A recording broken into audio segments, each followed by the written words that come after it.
Cecilia Gorman. I am an advertising training specialist, and that's just a fancy way to say I've spent my whole career in advertising, and I absolutely love developing other people. I have a passion for training and for mentoring, and this presentation for you today is just the result of everything that I love to do. I want you to sit back and pretend I'm talking to just you today, one-on-one. So I want you to listen through your own circumstance, your own goals, your own priorities, the own dreams that you have for your job, because you're going to have filters and situations that are different than the person sitting next to you. So me and you, one-on-one, these lessons are designed to help you drive your career forward. We're going to talk about the things you should be doing and maybe a few things you should stop doing.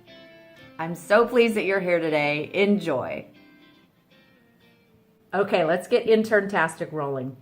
I'm going to give you, over the next hour, some lessons on how to propel your career from day one. From this internship forward, you are going to have a pretty amazing career, and I'm excited to be a part of it because I'm going to give you some foundational leadership lessons, some things that you can do starting today to help drive your career forward. Okay, are you ready? All right.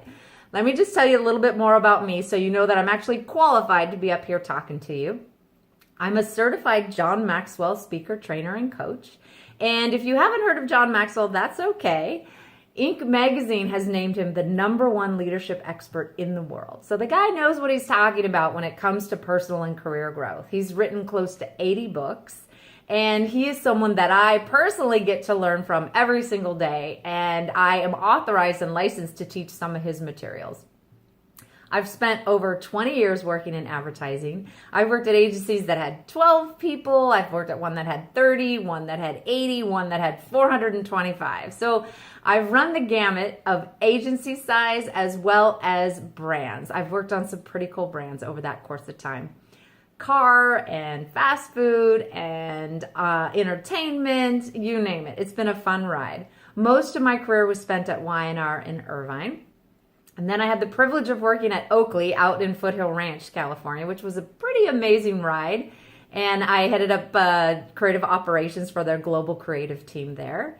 And then my last position in advertising was at InOcean, which is in downtown Huntington. And InOcean is the agency of record for Hyundai. I was head of organizational leadership there, which just means that I was in charge of coaching and mentoring employees as much as I can, as well as I helped run the HR department. And that prompted me to open up my own company, which is Creative Talent Partners, where I get to do employee training and development on a daily basis, and I love it. It's been my passion to coach employees since my first job in advertising, so I'm blessed that I'm in front of you today. I have been able to speak at some pretty cool agencies, and also I go a lot out to colleges and to portfolio schools. I speak at association meetings. And so to be able to do this on a daily basis, to lead me to adding value to you, has just been spectacular. All right, let's dig in. Here's what most of us believe about leadership. We believe that there's a huge org chart of life that's posted up on the wall. And what you do is you get out your red Sharpie and you circle the people at the top levels. And you call those people the leaders. You say the CEO is the leader, or the CMO, the CIO, or maybe even those other letters that you see. You see EVP and SVP and VP. And we make the mistake of thinking that those letters are the leaders. What? That thinking really bugs me. It's actually lazy thinking, because what it does is that it tells the rest of us that we don't have a responsibility to lead because we might not have a letter in front of our name. What? Leadership is not a letter, okay? It's not even a title. Leadership is what's right here inside you and inside me. It's a feeling. It's a genuine inspiration to lead ourselves and to lead others. There's leaders at every level. There's leaders even in kindergarten. Don't you remember out on the playground, the ones that would gather all the kids together and tell them what the rules were, tell them what game they were going to play. And those people had leadership skills in them, and they're inside all of us. It's just a matter if we choose to focus on them and develop them to what extent in our careers. Now, I want to start out telling you a story about two women that I know that work in advertising. I call it a tale of two ladies in short red skirts. So these two women, I know them. I worked with them at two different agencies, And they had a lot of similarities. They went to the same college. They went to Long Beach State. They got the same degree. They got a degree in design. They both got junior designer jobs right out of school. They both have worked in Orange County their whole careers. They both have been steadily employed for 20 years. Okay, so lots of similarities between these two women. But there's one big difference. One of these women made $68,000 and the other one made $180,000. What? Well, so to what do we attribute this huge change between these two ladies? I can tell you this, it wasn't that one of them, left the industry to have a couple kids and then came back. No, they were both driven, smart, intelligent women. The main difference between them was the skill and the will to lead themselves for sure, and also to lead others. Like one of them was an independent individual contributor, which is fine. She was a skilled designer. She just didn't grow herself in her leadership skills. She didn't aspire to manage other people. She didn't develop herself in areas that would affect other people on the team. She really was a bit of a recluse in her career. The other one, oh my gosh, she went to classes, she went to workshops, she read books, she raised her hand for opportunities, she offered to mentor people, she grew her team, and ultimately ended up with a salary that was almost 3 times as much.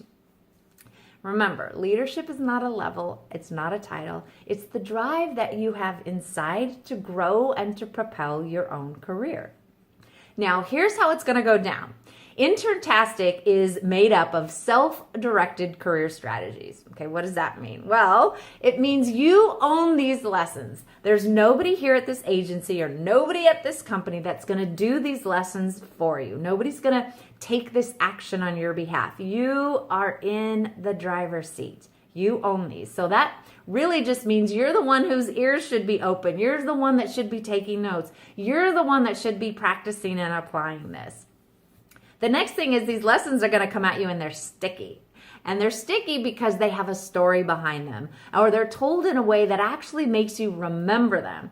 See, Interntastic is not going to do you any good if you walk out of this conference room, go about your day, and never do anything different because of what you heard today. Okay, we want you to do something different.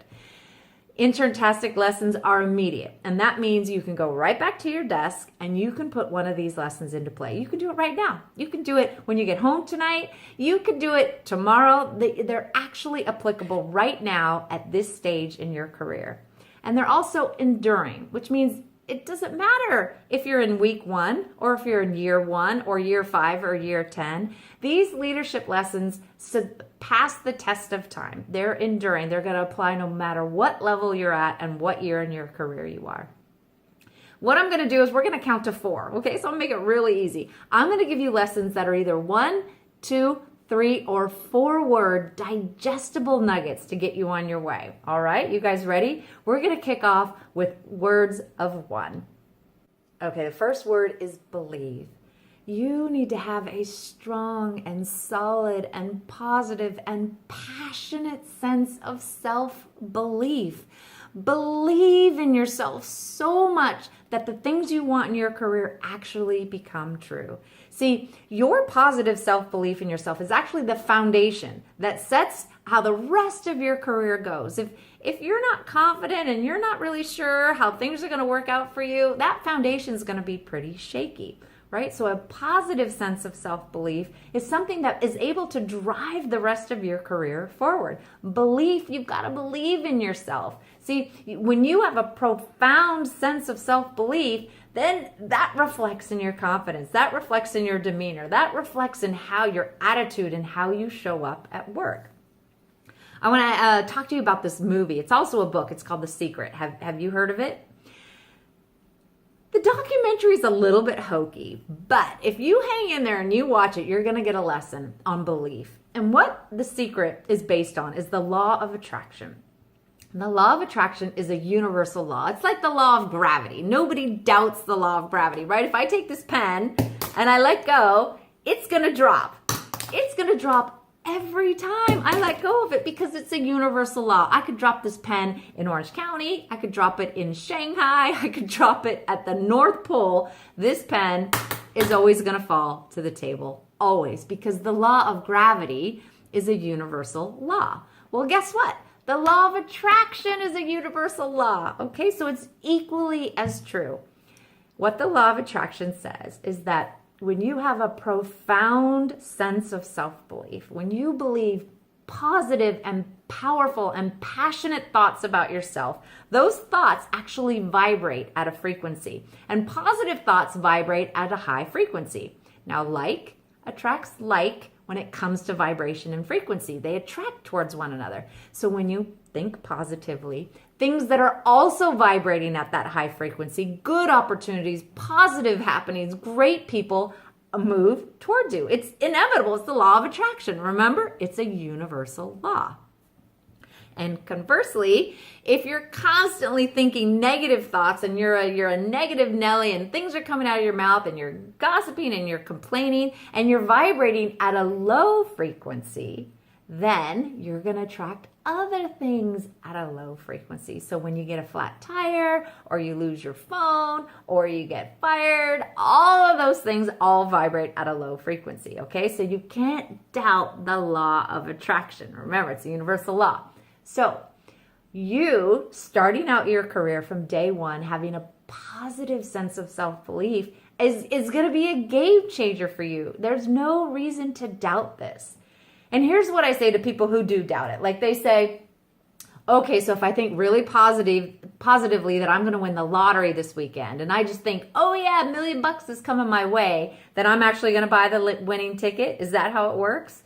And what I say to those people is, there's no harm and no foul. No harm, no foul. For you to believe positively in your career, there's no harm and there's no foul. What it does is it changes the way you show up at work. It changes the way you speak to people and treat people because you're always doing that through a filter of positivity.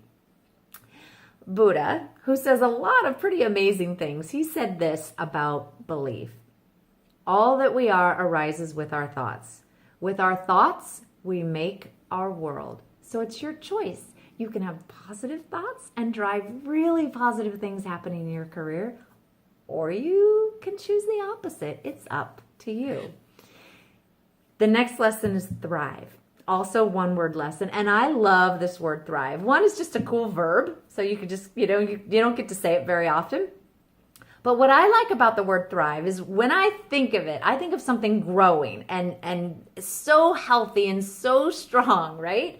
So thrive reminds me of Miracle-Gro. Do you guys know that fertilizer? Have you ever heard of it? Maybe your parents use it. Miracle-Gro is this amazing, potent fertilizer that you pour on fruits and vegetables and other plants, and it practically instantly makes them grow bigger and taller and stronger. The commercials will show 2 tomato plants that are right here, equal in size, and if you poured Miracle-Gro on one of them, in 3 days it's this big, and in a week it's this big, and in a month it's this big, and its leaves are bigger and greener, and the tomatoes are wider and redder and riper, and everything all around is exponentially has more growth than without. So think of thrive in your career as literally opening the top of your brain like this and pouring the Miracle-Gro inside. It's an attitude of learning, right? This career journey that you're on, it's a journey of learning every day, and you need to be seeking out opportunities every single day to be adding to the knowledge in your head. Now, it's not enough just to come to work from 9 to 5 or 9 to 6. What are you doing beyond that to make sure that you're growing and you're developing yourself? Okay, for 1 second, look at the person sitting next to you. Okay, say hi, how are you? Okay, guess what? That person very well may be your competition for your next job. Now, what if that person is reading every day and writing and studying and investing in their career every single day, and you're not? What? You're going to get left behind. Thriving is an active way to grow your career beyond what you're learning on a daily basis. Now, in your worksheets, you're going to find one called a Thrive Assessment. And what you're going to do is you're going to have the opportunity to rate yourself and where you feel like you are in terms of going the extra mile to invest in your career. And you're going to notice that there's 5 areas on here. One of them's work, but you also have relationships, you have health and fitness, you have finances, and you have personal goals. You need to be growing yourself in all of these areas, right? You need to learn more about how to manage your money. You need to learn about investing. You need to learn about health and fitness. All these things are going to take you along through your life. You got to be getting smarter at every level, because when you grow in each of these, it helps you to show up at work and be a better and a stronger and a more fulfilled person, because you know more, you've grown more. So take a few minutes after this workshop is done and fill out the Thrive worksheet. Talk about what you can do, what types of things you can do to develop yourself in the future, and then think about what benefits you're going to see when you make this investment. This is what Thrive is. Thrive is investing in your future by your consistent daily actions. Now, if you're in advertising, here's some ways you can do it. Read Ad Age, jump onto Ad Week, listen to TED Talks, jump on the drum, see what's happening, read blogs, write blogs. There are all sorts of things. You can go to workshops and seminars and network. All of these things are being additive to what you're learning at work. Thrive is the active investment in your career. And then the second worksheet you're going to see is that you make a commitment to thrive, right? Today, what are you going to do to grow yourself? Well, you can count listening to this workshop as one of them. So you already got one out of the way. What are you going to do this week? What are you going to do this month? What are you going to do this year? Because they say when you actually write down a goal, you are like 70 crazy % more likely to do it. You want to be writing this stuff down. I'm going to read 2 books. I'm going to connect with 50 people on LinkedIn this week. Like, what is your goal to grow yourself? So make a commitment to thrive. The next lesson here is called Act Swiftly. And this gentleman up on your screen, he's retired General Colin Powell. He's a 5-star general, obviously an expert in the military field. And Colin Powell has written something that's called a leadership primer. And if you go into Google and you search leadership primer, it's going to come up. It's on SlideShare. And he's got all of these lessons about leadership that have somewhat of a military context to them. And in there, he's got one that's called Act Swiftly. And he says this. He says, make the best decision you can with the best information that you have as quickly as possible. Okay, the best decision you can with the best information you have as quickly as possible. Like there's an expedience to the way that you make decision. And Colin Powell actually has written a formula to reflect that. And it's the P equals 40 to 70%. And this formula is the probability of success that you're going to have with any decision that you make.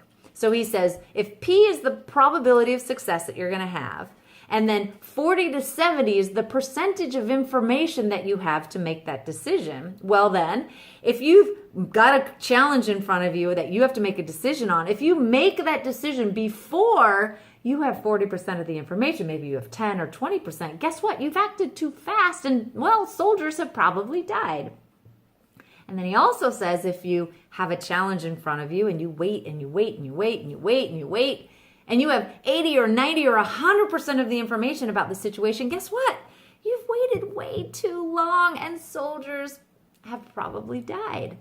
So the sweet spot on decision making is when you have between 40 and 70% of the information that you need. And then what do you do when you've got that percent of information? Well, you go with your gut. Yeah, your gut's going to help you make that decision. Now, keep in mind, retired General Colin Powell, he's got a pretty sophisticated gut when it comes to making leadership decisions, when coming to make military decisions, right? He's a 5-star general.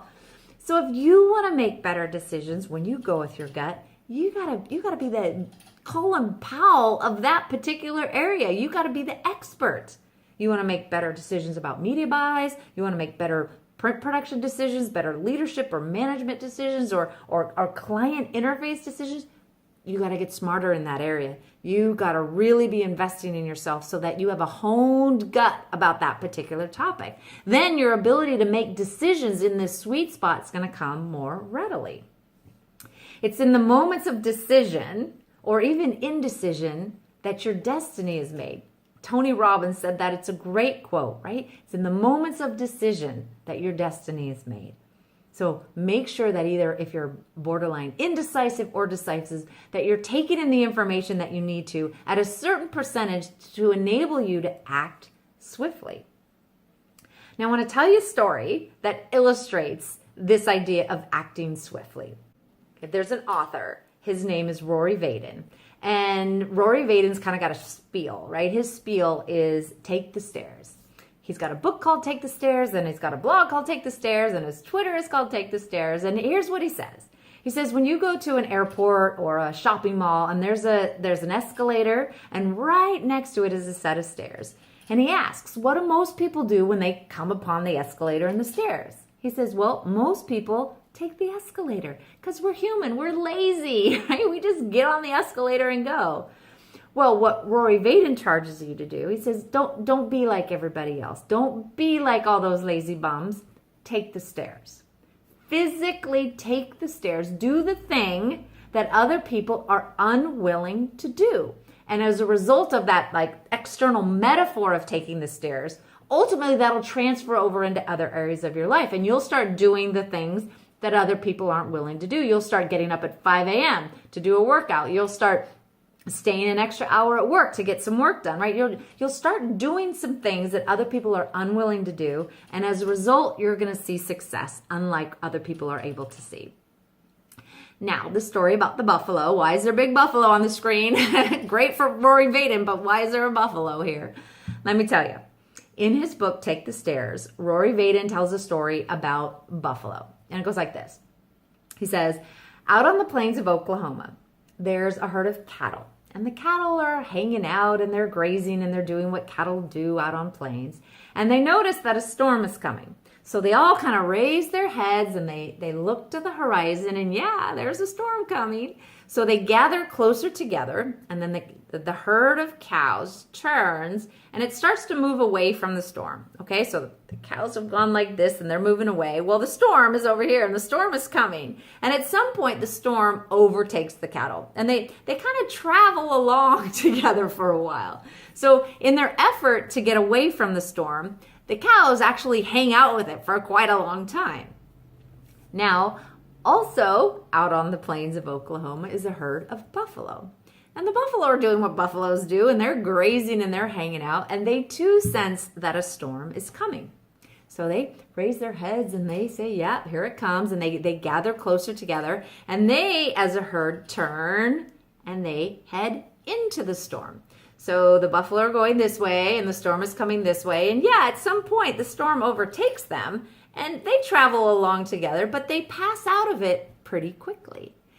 So in an effort to get away from the storm, the cows hang out with it longer. And in an effort to break through the storm, the buffalo turn and face it head on. And they act swiftly. When there's something to be done, when there's a decision to be made, when there's a challenge to get through, when there's a conversation to be had, they turn and they face it. Okay, you ready for your lessons that have 2 words now? We're going to transition. Sit up. Now, this isn't brain surgery I'm teaching you here today. This literally means sit up. Yes, you that's slouching right now. Sit up. I want you to pretend that there is a string coming out of the top of your head and that there's a string coming off of both of your shoulders. Someone is standing in heaven and pulling your head up, and someone is standing behind you and pulling your shoulders back. Okay? All the time. All the time. And there's a constant reminder to have great posture. Because listen, your body speaks on your behalf. Did you know that? And usually it's not a good story. Usually it's kind of slouchy and I want to get a little comfortable and I want to cross my arms and maybe I don't feel like smiling and my eyes are getting narrow. And all of a sudden this story is not as good as this one where I'm up and I'm smiling and I appear to be interested and passionate in what's happening in front of me. As you show up to work for your internship, remember this. Not everyone at the office is going to have the chance to talk to you. Not everyone's going to have the chance to work with you and to find out that you are a stellar person. They are only going to know about you but what they see. and your body is telling them a story. So you got to be careful what that story is saying about you, right? Your body language can be very negative without you intending for that to be your story. When I was at Oakley, I had the privilege of speaking to new hires on their first day. It was part of new hire orientation, and I got to talk to them for like 10 minutes, tell them about the creative department and all the work the creatives were doing. And one Monday, there was a young lady in the audience that was telling me with her body that she wasn't really interested in her new job. She was leaning back, she had her arms crossed, she had her head tilted. I think she might have been asleep, I'm not positive. Man, I was so frustrated. I just could not believe that that was the story she was choosing to tell me on her first day. She didn't know who I was. I could have been the person sitting next to her. I could have been her boss's boss. She had no idea, but her body language was talking so loud on her behalf. So this is just a warning to make sure that you're conscious of what your body's doing, what your body's saying about you all the time. You're walking through the hall, when you're coming in at the beginning of the day, how you're saying hi to the receptionist, all those things people can see, and they formulate a story about you, true or false, based on your body language. Next tip is own up. Now, this one's pretty important, so pay attention here. This is a golden rule. This applies to you at work, this applies to you at home, outside, you name it. This is something you're going to want to write down. And it says, every mistake that you make will be found out. Okay, it's true. Every mistake you make will be found out. The only variable in any situation is the amount of time it takes people to find out. If you go into the lunchroom right now and you microwave your leftover tuna salad, trust me, that takes like 5 seconds for the people around you to know that you were the one that cooked fish in the microwave. If you accidentally charge $3,000 on your expense report, that takes like 5 days, 7 days, but ultimately people find these things out. And the sooner you learn that and you actually abide by that and you let it guide your actions, the better off you're going to be. Problems are put on your plate for a reason, to teach you something, right? And being able to own up to that problem, all it's doing is giving you an opportunity to exercise your problem-solving skills. And you've got to be able to do that, but it requires a sense of courage and confidence to be able to face that problem, to raise your hand and say, "Ooh, yep, made a biggie there." Trust me, I've made unbelievable amounts of mistakes in my career. I've made $600,000 mistakes. I've made stupid mistakes. I've done everything in the book. And it took me a while to learn this one, but the sooner you own up to it, the sooner you can start putting your problem-solving skills into gear, and the sooner you can start taking those lessons and applying them to future circumstances that you're going to come across. A problem is really a chance for you to do your best, so you want to take that responsibility and to accept the fact that you're going to make them, but you want to have the courage to own up to them as well. Trust me, the only way you're going to have success in your career is it becomes by, at some point, you have good judgment, but the way you get good judgment is through experience, and experience always has a little painful part to it. It's the result of some bad judgment that you're going to make. So trust the process that you're learning, and you're here to make mistakes for a reason, because at some point it makes you a better leader. Okay, I want to tell you a story about a frog, this cute little frog on your screen. There's an author, his name is Brian Tracy, and he's a motivational speaker, he's a sales expert, and he wrote a book, and that book is called Eat That Frog. And Eat That Frog is about procrastination. And I know all of us procrastinate to some degree. And what Brian Tracy says in his book, he says, if you knew the worst thing, the very worst thing you were going to have to do on any given day was eat a frog, right? If that was the worst thing, and then the second you did it, everything was going to be incredible and awesome. Why wouldn't you, if you knew that, why wouldn't you eat that frog the very second you wake up? Why wouldn't you? Well, because we're human and frogs are kind of gross. So when we wake up first thing in the morning, we see the frog on the nightstand, we grab it in our hand and we kind of look at it and we consider it, but we definitely don't shoot it down like an oyster shooter. We take it and we put it in our pocket. And then we go on our merry way, we go to work, and that little froggy's in your pocket, so it's hopping a little and it's croaking a little and it's reminding you that it's there. It's reminding you that you didn't do the one thing that you should have done to have a stellar day. Okay, and then the next day you wake up, there's another frog on the nightstand. You pick that one up, you look at it, you don't want to eat it. You put that one in your pocket. And now you have 2 frogs in there, and they're croaking and they're hopping and they're making froggy babies, and they're exponentially stressing you out because now you have double and triple the amount of things in your pocket that you did not take care of first thing in the morning. So Eat the Frog is just about this mentality of doing the things that you need to do that maybe you don't want to do right out of the gate. When I'm at work and I have a difficult conversation that I need to have, I schedule that thing for 9 o'clock in the morning. So I don't have to stress about it all day. I just head on, go right into it, and make sure that it's the first thing that I take care of. Now, if you take care of the things that you're avoiding, it's going to feel like you've just gotten rid of a fever. You know, when you have a fever and it kind of weighs on you and you're kind of cranky, but it's not enough really to knock you out into bed. But the second it goes away, you feel better. That's what happens with procrastination. You have this feeling that just lifts off your shoulders because you tackle those problems. The next lesson is remain in awe. Now, since you're new to this industry, you're going to have no problem thinking everything is awesome. Everything is fantastic and amazing. You're learning so much and you're passionate, you're enthusiastic, you're interested, and that's great. Now, the challenge is staying in that mindset for as long as you can, for years and years. But I can tell you, right around year 5 or year 6, it gets a little tough. When we're a few years into our career, we start to get a little jaded. We start to get a little cranky. And we start to think maybe all those things we thought were so rad at the beginning aren't so rad anymore. And so this is a challenge to you to remain in awe as long as you can.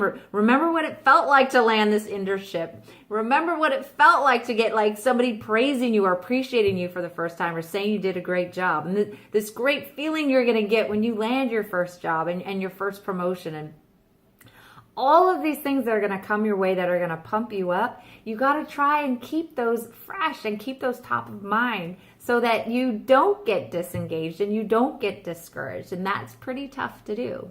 I have a picture of the Oakley building up here on your screen because the Oakley building is pretty rad. And if you haven't seen it in person before, I would say get in your car, drive down to Foothill Ranch and check it out in person. They let you go in the lobby. There's actually a store that's open to the public inside the lobby. And the building's just amazing. It's amazing from the outside. It's beautiful on the inside. Nothing compares to the Oakley building. And when I first got hired there, it was so awesome to walk in those front doors. Literally, you'd get like chills. Your hairs would stick up on your arm because it was just so rad to be in there. And then after I'd been there a month or two, I realized a lot of people on my team who had worked at Oakley for a long time were coming into work, but they were coming in a door that was way down the side of the building. That was literally just a hole in a concrete wall down at the bottom of the hill. And I would talk to them and say, what are you guys doing? You got to go in the front door.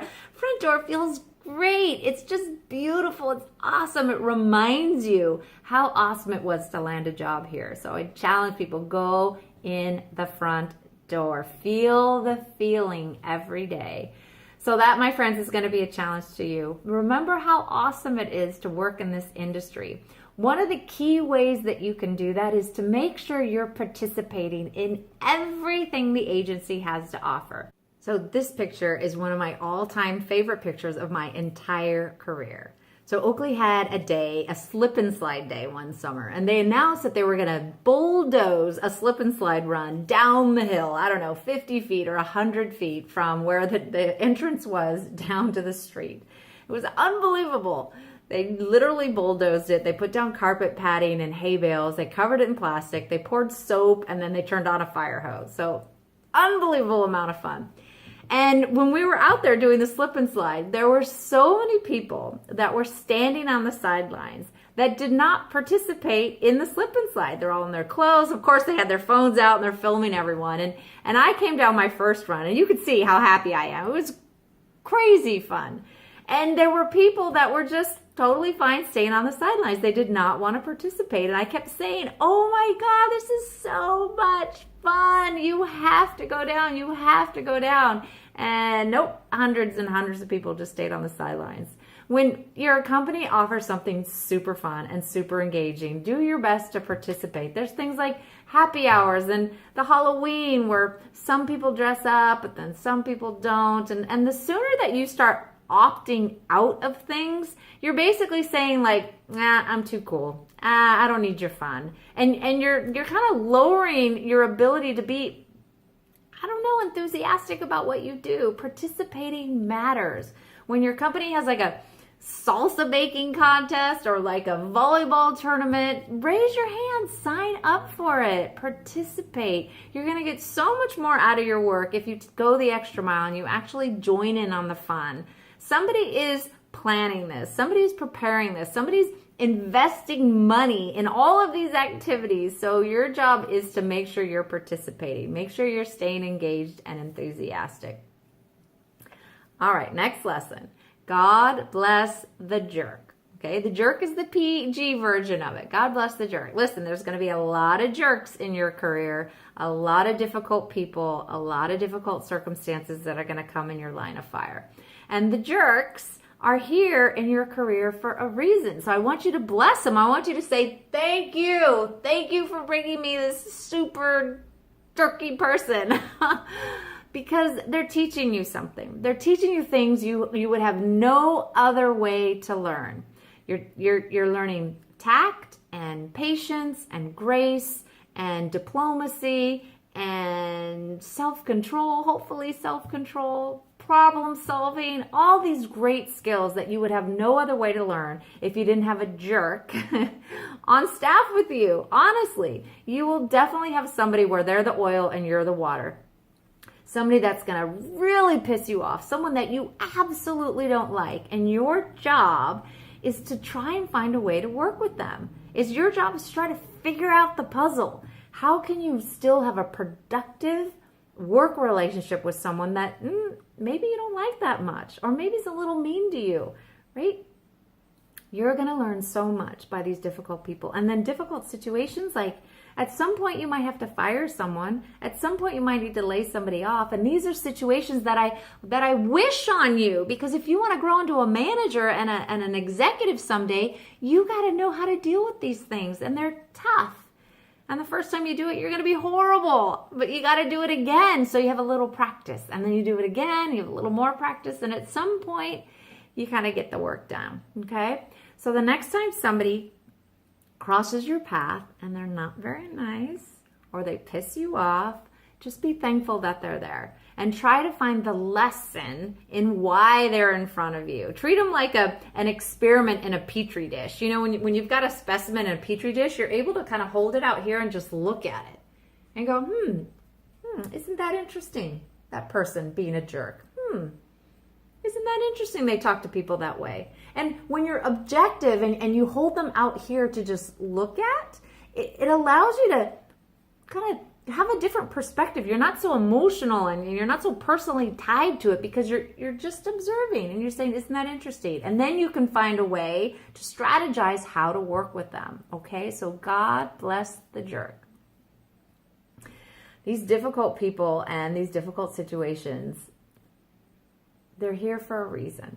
And I just want you to have some perspective on that, because you're going to cross paths with them. So it's just a matter of you learning the art of having to deal with them and doing it well.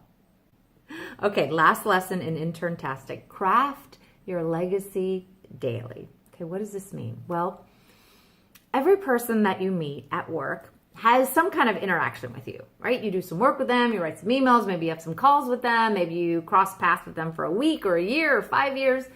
Everybody has this experience of working with you. And I want you to be purposeful in crafting what that experience is for them. So that when they look back and they say, oh, I used to work with you, Brian. I used to work with Brian. He was what? Right? And then they're going to fill in that sentence. They're going to say, oh, I used to work with Brian. Oh my God, he was so funny. That guy should have been a stand-up comedian. I tell you, I could have been in the worst mood, and I come in and Brian is just smiling. He's optimistic. He's enthusiastic. And I tell you, I really loved working with him. Okay? Or whatever they're going to say about you. But what they're capturing is what it was like to be your coworker, Was it a good experience? Was it a bad experience? And did they look fondly on it? Or could they be thankful they never have to work with you again? So I want you to think about this. What is the experience that you're crafting? What's your legacy going to be? Because I tell you what, you get something at the end of your career, and if you aren't purposefully crafting it, it's called a reputation, okay? We want you to have a legacy, something that's eminent and outstanding, and that people remember fondly, okay? So I want to tell you a story about this guy. This guy on your screen is Alfred Nobel. And I'm sure you've heard of Alfred Nobel with the Nobel Foundation and the prizes that he gives, you know, the Peace Prize and the Prize for Literature and Medicine and all these great things that his foundation recognizes. Well, there's one thing about Alfred Nobel that you might not know. Alfred Nobel invented something. So does anybody know what Alfred Nobel invented? Usually there's one person in the room who knows. So Alfred Nobel invented dynamite. And as you can imagine, in the era where he lived, it was this age of expansion. People were moving west. We were making tunnels and building railroads. So dynamite came in quite handy. So Alfred Nobel made an incredible fortune in the dynamite industry based on all of this expansion across our nation and all the growth. And one day, the most unfortunate thing happened to Alfred. His brother died.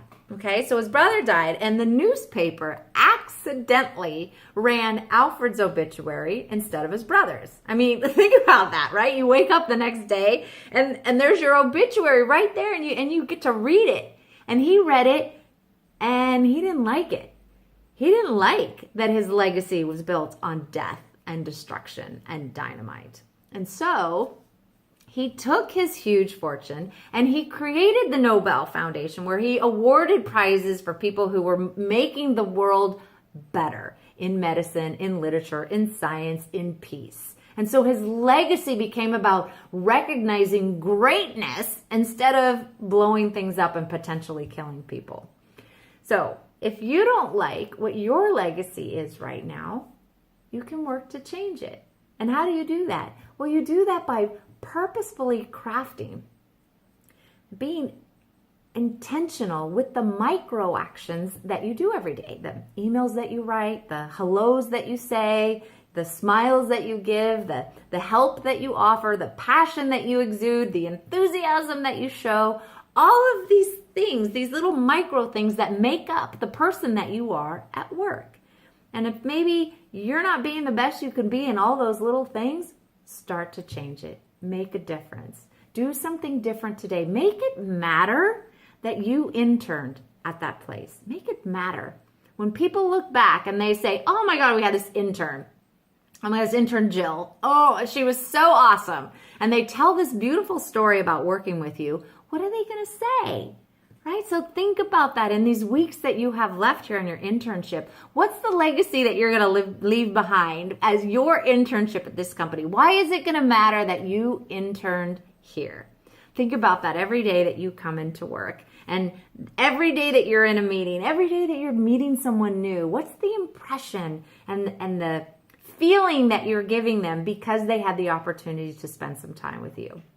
Friends, this has been Interntastic. And normally this would be when I would open it up for questions and you could ask me anything that you wanted to about this or anything else to do with starting your career. So since this is recorded, connect with me. Search me out on LinkedIn. It's Cecilia Gorman. Reach out, make a connection, ask me any of your questions. I'd love to help you out further than just these lessons in Interntastic. Follow me on social. I'd love to be a resource for you and to be a mentor to some degree in your career. So again, congratulations on this rocking internship. Good luck with your rest of your time here. And I wish you the best for the career that lays in front of you. Have a great day, guys.